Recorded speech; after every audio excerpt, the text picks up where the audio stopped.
Back in my apartment, I sat alone under the only light illuminating my small dining table, my head resting in my hands. I could still see the empty eyes of the young girl staring at me. I shuddered, reaching for the bag on the table and slowly pulling out the 5 folders I had taken from Norwood's file archive. They were legal size, olive green, and only slightly faded. They didn't look any different from any other folders you might find in an office. What they meant, however, was something far more sinister and damning. I picked one up but couldn't open it. I stared at them for a while before putting them back in my backpack and closing the flap. I was exhausted and terrified, and I had had enough for tonight at least. In the morning, I still couldn't look at them. Something had happened to me the night before, something difficult to explain, but ill try. I felt dull, not just uninteresting, but as if the bright, polished parts of me had been scratched or rubbed away, leaving only raw, faded remnants behind. Is this what depression feels like?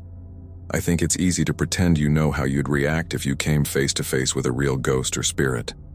I think what we see in movies and on television desensitizes us to how we'd actually feel if we experienced it ourselves. That kind of terror isn't something the mind can handle on its own, I assure you. The body takes over. Instinct, maybe something primal woven into our DNA. It changes you. It changed me anyway. It probably took almost a week before I gathered the courage to find out what was inside those folders. The first file seemed to belong to a 7-year-old boy from South Carolina, admitted for leukemia treatment, referred to only as Charlie. I flipped through the pages until I found one titled Surgical Notes, under the heading Replantation of Severed Limb Minor Child. It went on to describe in detail a surgical procedure aimed at reattaching the subject's severed hand. The words were technical, and I didn't understand some of them. Stump preparation included shortening both bones radius-ulna by 1 cm, repair of the radial artery, ulnar nerve, and median nerve was attempted along with 2 veins, one on the volar side and another on the dorsum. I skipped to the next page and found, at the bottom under surgical outcome, failure to reattach the hand. Next to it, in elegant female handwriting, something was scrawled. Mother sent to MS. I shuddered at the thought of a 7-year-old losing a hand. But how did Charlie, admitted for leukemia, end up having his hand severed? And who was MS? Maybe Mariana? I flipped back 2 pages and found what I was looking for. Preparation notes. 3rd attempt by doctor to attach severed appendage of a child. The subject, Charlie, was lightly sedated with heroin hydrochloride and given local anesthesia at the right wrist, fully conscious. M assisted with the cleaver, cutting the hand cleanly. The mother watched from the observation room. I was in shock as understanding dawned. I didn't want to believe it.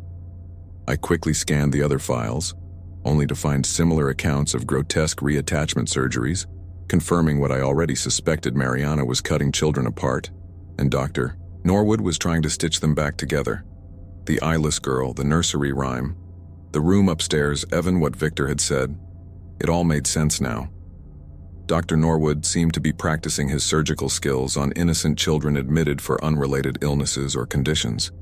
What I couldn't understand was how he was getting away with it. Surely parents wouldn't just stand by and watch their children be cut to pieces by his psychotic nurse. I knew there was more to this, and I wouldn't find it in these files. I shoved them away in disgust.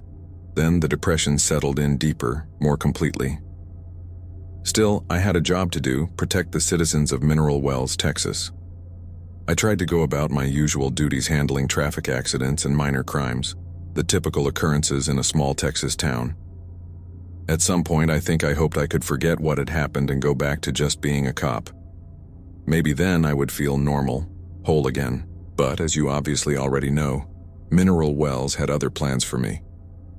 One day I heard about a child from an important local family who had been in an accident while trying to operate a lawnmower, obviously without parental permission. The blade shredded his left arm up to the elbow and it had to be amputated. It was reported as a terrible tragedy. I must have been the only one who noticed, based on my careful analysis of the photograph the local newspaper published of the lawnmower model that supposedly injured the child, that his legs couldn't even reach the pedal. There was also the curious case of Brad Delaney, city council president and a member of the First United Methodist Church, who one night took the 45 he had hidden under his mattress and shot his wife in cold blood as she slept. One shot, right to the temple, Brad confessed, saying that he must have been the one to shoot her since it was his gun and no one else was in the house. But he had no memory of doing it. They found him the next morning, still asleep beside his murdered wife, the mattress stained crimson red.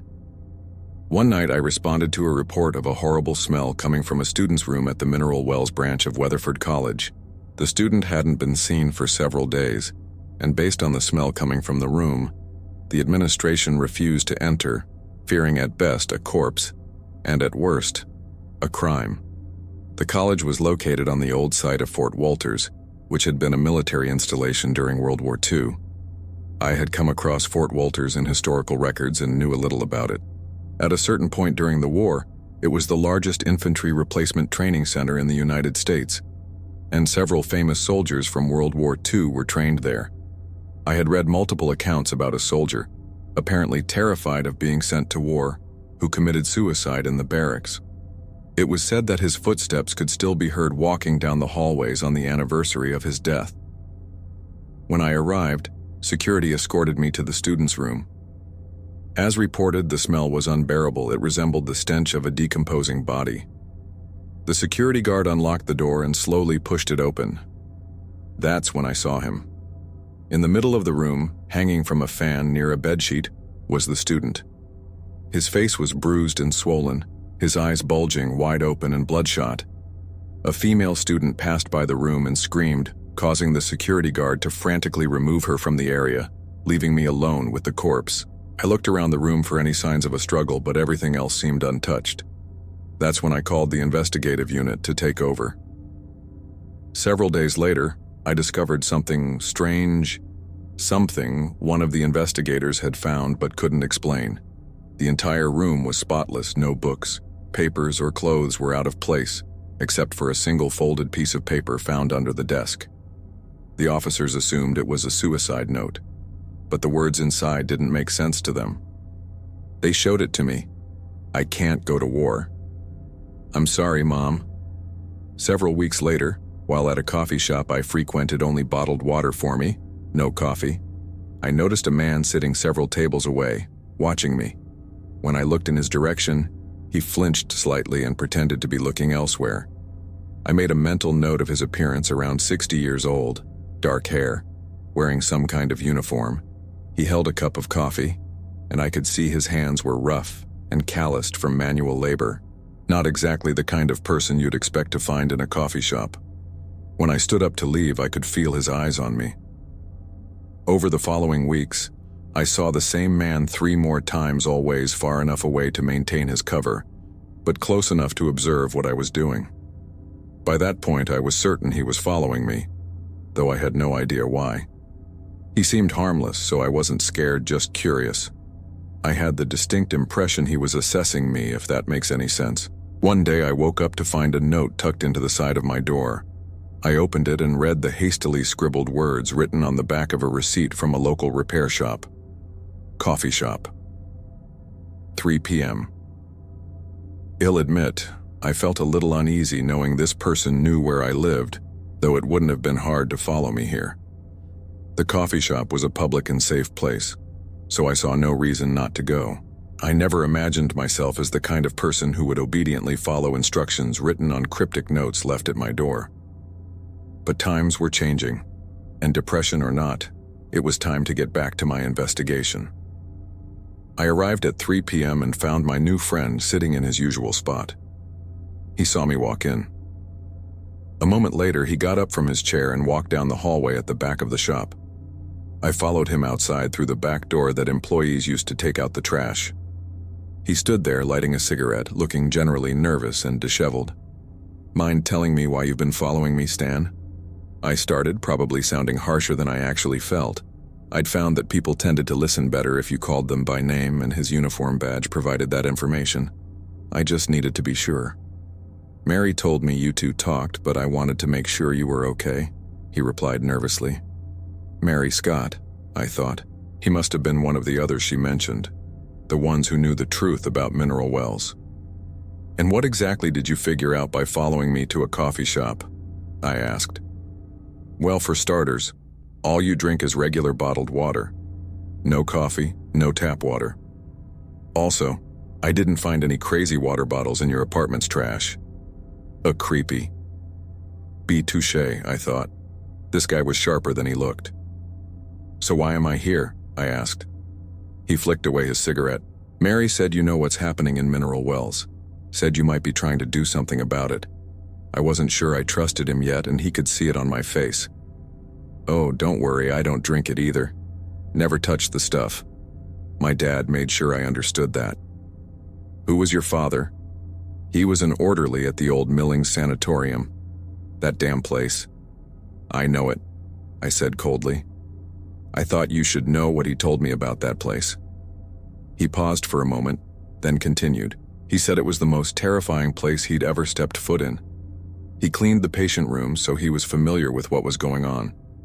He told me about the different kinds of treatments they performed on the patient's electroshock therapy, experimental surgeries, psychological experiments, sleep deprivation studies, even simulated drownings. The screams were the worst part, he said.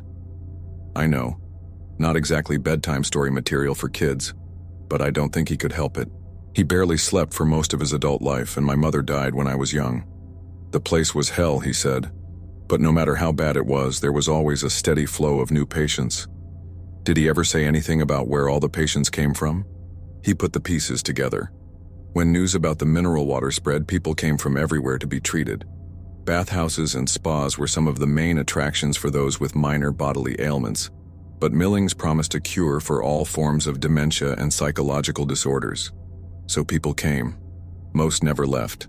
Business was good. Oh, to be a worm in the peach tree. A worm in the peach tree? I repeated.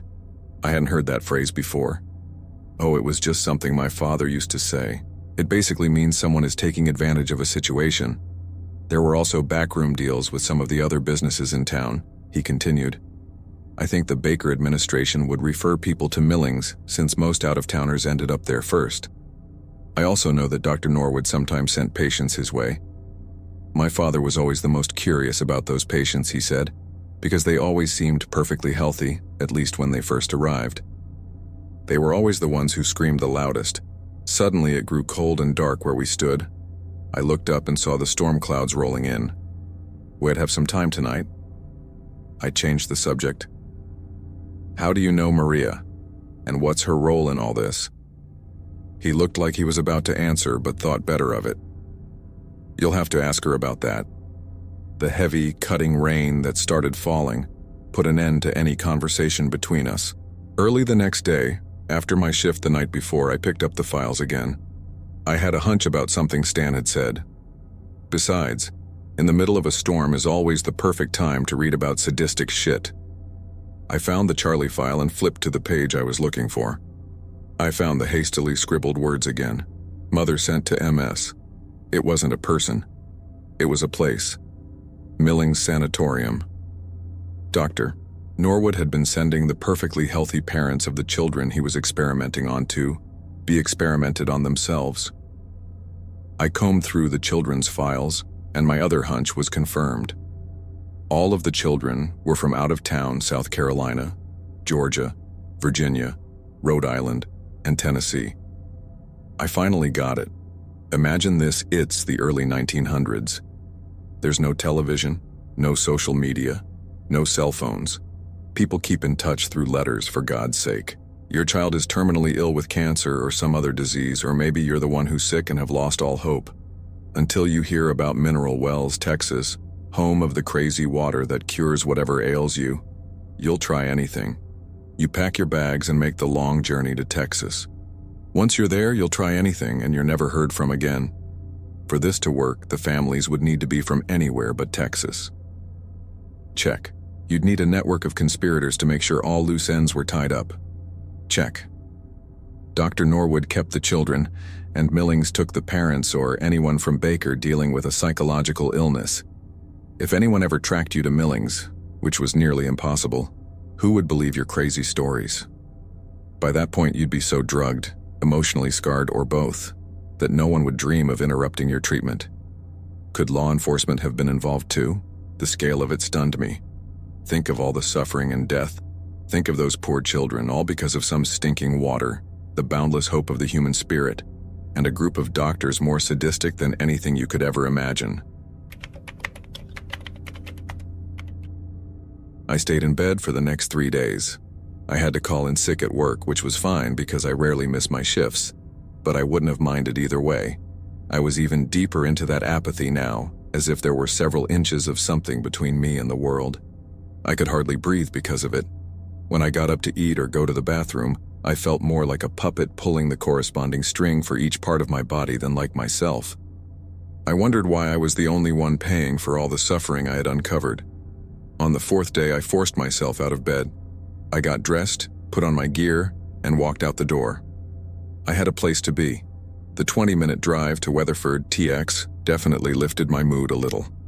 The barren landscape, the flat land, and the trees were sometimes calming. The Mineral Wells Public Library was closed indefinitely for repair some issue with the contractors who were supposed to fix the roof, so the annual Mineral Wells Day presentation had been moved to the Weatherford Public Library. Our district likes its officers to attend community events as much as possible, and this year it was my turn to show up.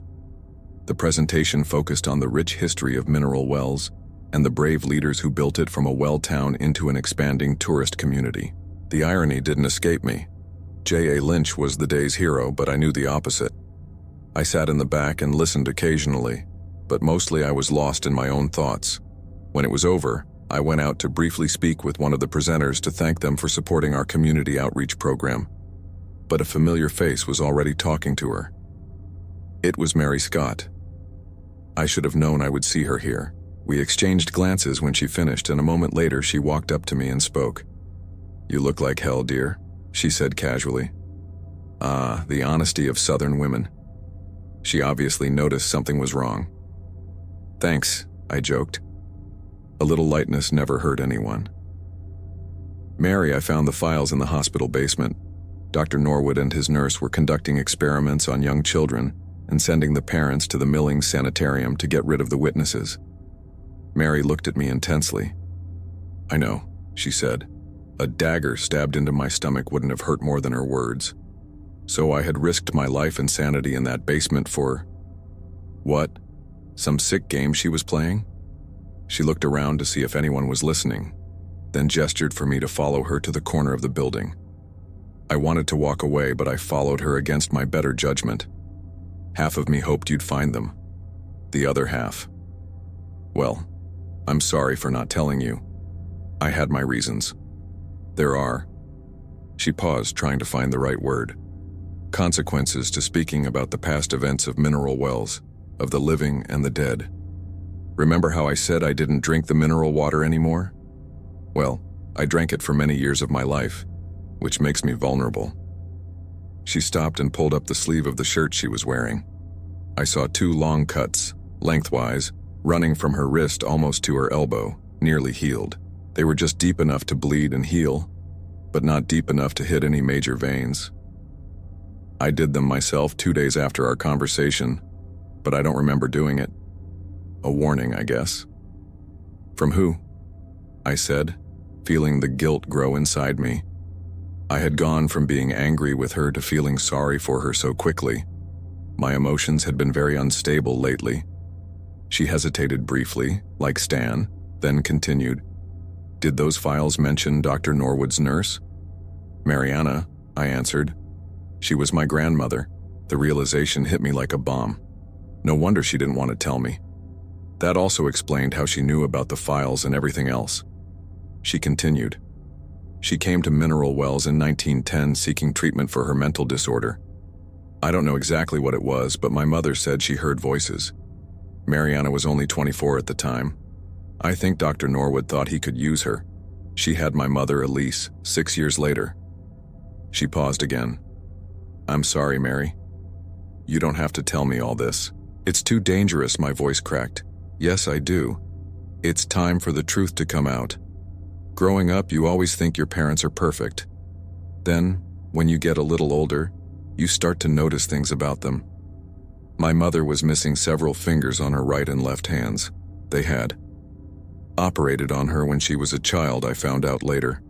She also had other scars. She started to cry. By your own mother? I asked incredulously. Yes, and that's how I know the same thing could happen to me. I saw my grandmother in my dreams on the night I got these scars.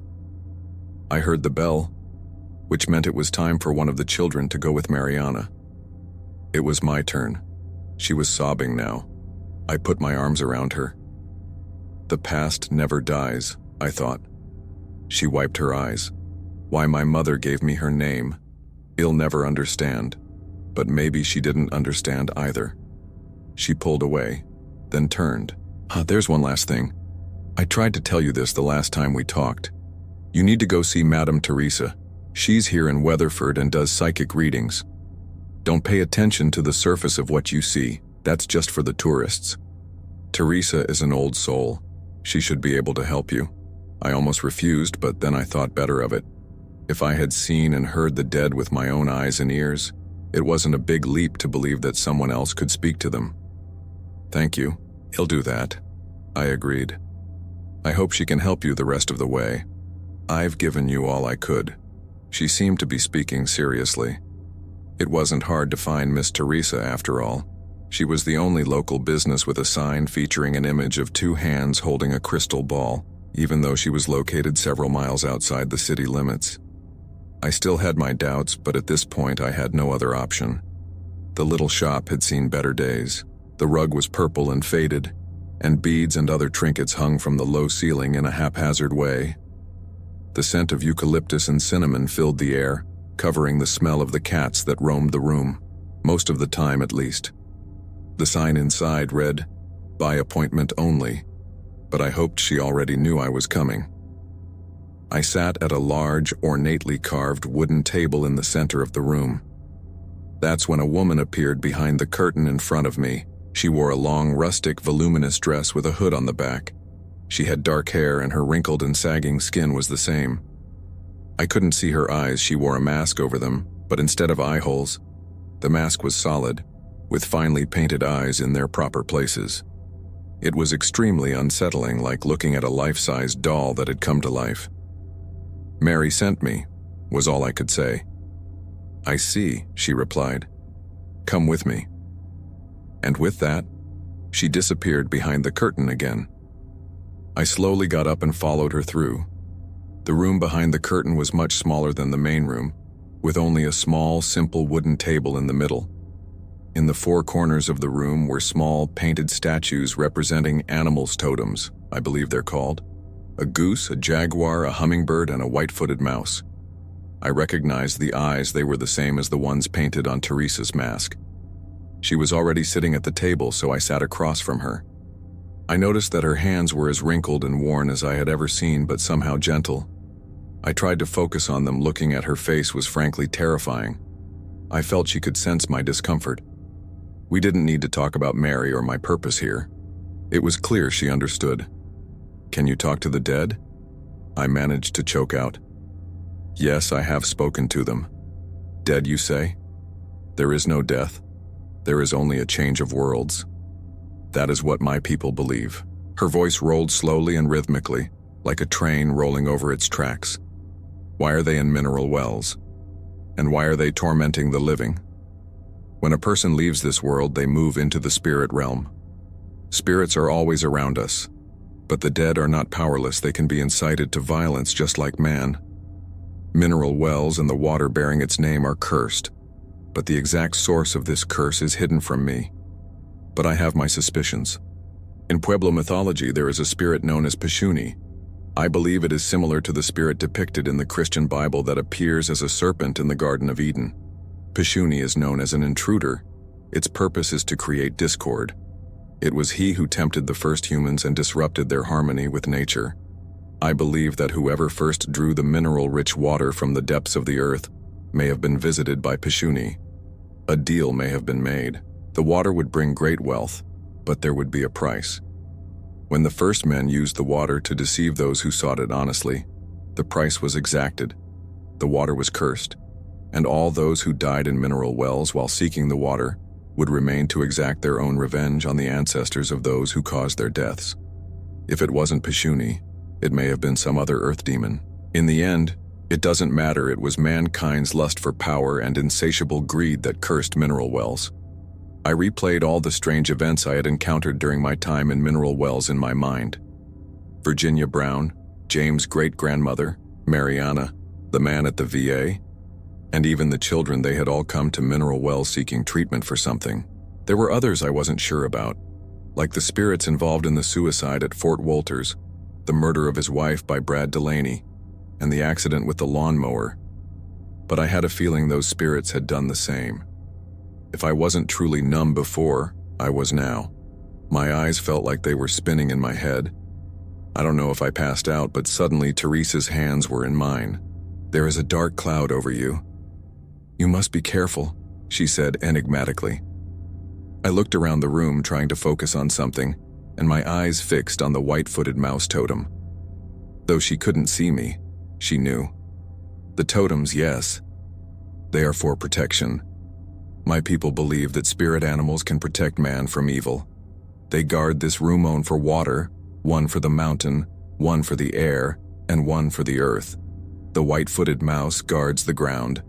I hope it will protect you as well. But your eyes, I started, not thinking clearly. I can see better without them. I slowly regained my composure and staggered to my feet. Teresa wrapped her arms around me and guided me to the main room. As I was about to leave, she spoke again. "There's one more thing. I hesitate to tell you this in your condition, but I must. You have a friend in grave danger." She. I was already at the door, stumbling toward my police car. I arrived at Mary's house about 15 minutes later. It was night and the sun was hiding behind the horizon, painting the sky with multicolored shades of lavender and red. I didn't notice any of her dogs running around as I stopped with the lights on and the siren blaring, neglecting to turn them off when I got out of the vehicle. I instinctively drew my gun, even though it had little chance of protecting me or Mary from an evil spirit. I walked slowly toward the door and found it unlocked. I could barely see clearly at this point, but I made my way inside. My boots squeaked on the living room floor. I looked down and saw the carpet soaked with blood, forming a puddle that I had to walk through instead of avoiding. This went against everything I had been taught, but I wasn't thinking clearly at the time. Apathy almost overtook me. That's when I noticed there were body parts floating in the Red Sea. A tongue, a foot, an eye. I vomited once, then again. In a daze, I followed the blood trail through the living room and into the kitchen. It was worse there. The entire floor was red, and there were more body parts. Bits of flesh and bone. Perhaps more accurate, it was hard to distinguish anything amid the blood. The smell of death filled the air. Or was it just my fear? Through my tears, I found my way through the kitchen and circled around the small island in the center. That's where I found Mary, or what was left of her, leaning against the back cabinets. Her face was no longer hers, it looked like a professionally made movie prop. Her nose had been cleanly cut off, and there were 2 bloody holes where her eyes had been. I wished I had Teresa's mask to cover them. Maybe then she could see again, like Teresa. The truth finally hit me. This was all my fault. I had dragged Mary into this, and she had lost her life helping me. I killed her. My knees gave way and I sank into the dirt.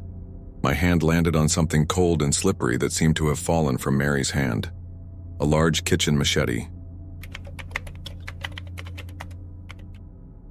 They found me covered in blood and vomit exactly where I had collapsed. The neighbors were tired of the sirens blaring nonstop and called the police.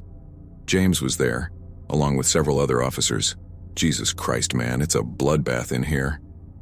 "What happened?" he asked in disbelief. It was too late. I tried to stop it, I whispered as he pulled me up. "Who did this?" It was... But I couldn't put the words together. What could I even say? "Is any of this blood yours? Are you hurt?" "No. I'm fine." "I'm not fine," I thought. Within minutes, the entire team was there, putting up yellow tape, photographing everything and collecting evidence. In a small town like Mineral Wells, you don't see people in hazmat suits cleaning up, dusting for fingerprints, or setting up lasers to track bullet trajectories and things like that. The investigators handle almost everything themselves, and they do a damn good job most of the time, though I wouldn't want to be the guy who had to collect all those body parts. My clothes, shoes, and the rest of the gear I was wearing were collected in clear plastic bags. They photographed me from head to toe and took blood samples.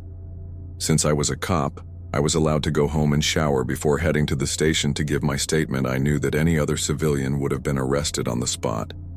I arrived at the station, showered, and was clean-shaven, with my black backpack slung over my shoulder.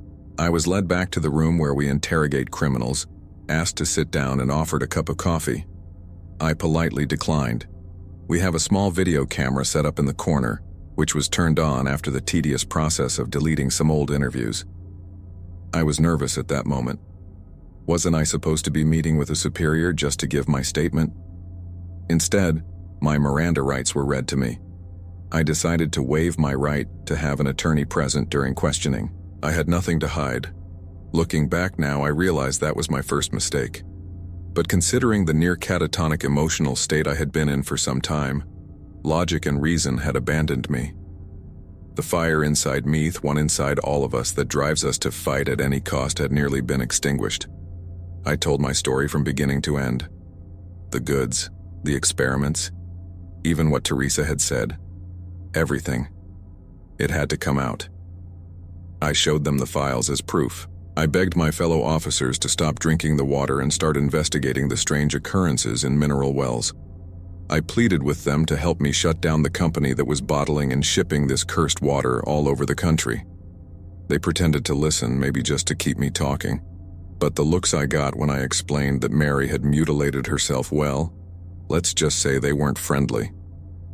I'm sure you can imagine how it went. Why were you at her house that night? A psychic told me she was in danger. The officer rolls his eyes and scoffs. Sure, man, we believe you. Now tell us about those ghosts you saw again. Then, I was placed on temporary leave and taken to a holding cell. The next few weeks were a blur. I was officially arrested shortly after my interview and held without bail. Can you blame them? It was a horrific scene.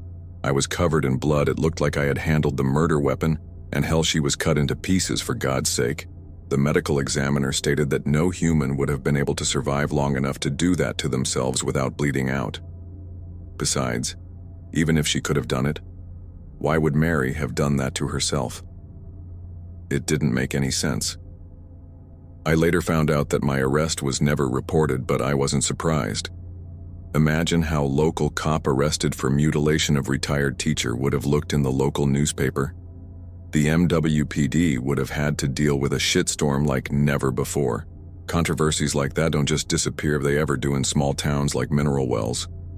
Luckily, the grand jury was convening that month, so I didn't have to wait long. My case was fast-tracked and presented quickly. To no one's surprise, the jury returned a formal indictment. I was charged with murder under Texas Penal Code 19. Arrow 2. It could lead to a life sentence. As you can imagine, being indicted for murder for a crime you didn't commit is an overwhelming feeling. The worst part is that I knew I had no chance of convincing anyone that I was innocent.